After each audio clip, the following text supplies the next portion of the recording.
ദേശീയ സമ്പാദ്യ പദ്ധതിയിൽ Thodupuzha saint Sebastian's UP. School Idukki ജില്ലയിൽ ഒന്നാമത്. ദേശീയ സ്റ്റുഡന്റ് സേവിംഗ് സ്കീമിലാണ് സ്കൂൾ ഒന്നാമതെത്തിയത്. ഉപഹാരമായി സ്കൂളിന് ദേശീയ സമ്പാദ്യ പദ്ധതി വകുപ്പ് സൈക്കിൾ സമ്മാനിച്ചു.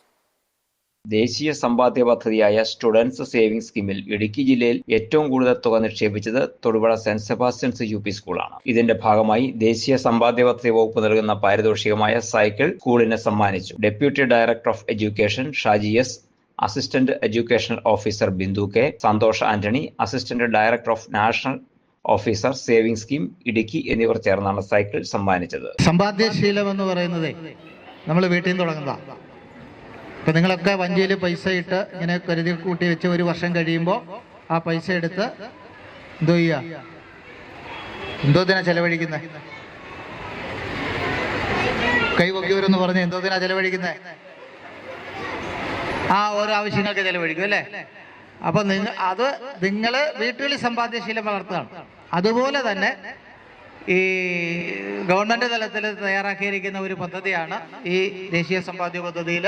നമ്മുടെ സമ്പാദ്യശീലം വർദ്ധിപ്പിക്കുന്നതിനായിട്ട് ഈ സ്കൂളുകളിൽ ഇത്തരത്തിൽ ഇപ്പോൾ അതിൻ്റെ പേര് മാറ്റിയെന്ന് തോന്നുന്നു. നേരത്തെ ഞങ്ങളൊക്കെ സർവീസിൽ കയറുന്ന സമയത്ത് സ്കൂളുകളിൽ ഈ കുട്ടികളുടെ കയ്യിൽ നിന്ന് ആഴ്ചതോറും ഈ ചെറിയൊരു പൈസ മേടിച്ച് അത് ഈ സ്കീമിലേക്ക് ഡെപ്പോസിറ്റ് ചെയ്യുകയും നിങ്ങൾ 5ാം ക്ലാസ് അല്ലെങ്കിൽ 7ാം ക്ലാസ് കഴിഞ്ഞ് ആ സ്കൂളിൽ നിന്ന് പോകുമ്പോൾ അതിൻ്റെ പലിശ സഹിതം കണക്കാക്കിയ പൈസ നിങ്ങൾക്ക് തിരിച്ചു തരികയും ചെയ്യുന്ന ഒരു സ്കീമാണ്. ഇപ്പോഴും അങ്ങനെയല്ലേ സാറേ കൊടുക്കുന്നത്? ഇപ്പോഴും അത് അങ്ങനെ തന്നെയാണ് ചെയ്യുന്നത്. അപ്പം മറ്റേ നമ്മൾ വീട്ടുകളിൽ പൈസ വഞ്ചിയിലിടുമ്പോൾ നമുക്ക് ആ പൈസ മാത്രമേ കിട്ടൂ.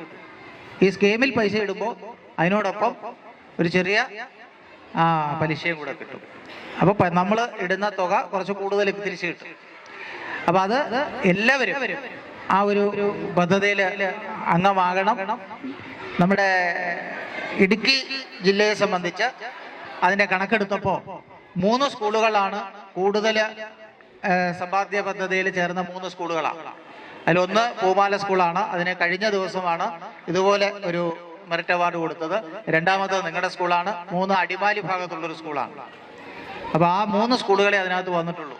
അടുത്ത വർഷം ഇത് മികച്ച രീതിയിൽ ഹെഡ് മാസ്റ്റർ ജോസഫ് ടി.എൽ.ന്റെ നേതൃത്വത്തിൽ ഉപഹാരം ഏറ്റുവാങ്ങി. ദേശീയ സമ്പാദ്യ പദ്ധതിയിൽ വിദ്യാർത്ഥികളെ പങ്കാളികളാക്കുന്നതിന് സ്കൂൾ നൽകിയ പ്രോത്സാഹനമാണ് നേട്ടത്തിന് പിന്നിലെന്ന് അധ്യാപകർ പറഞ്ഞു.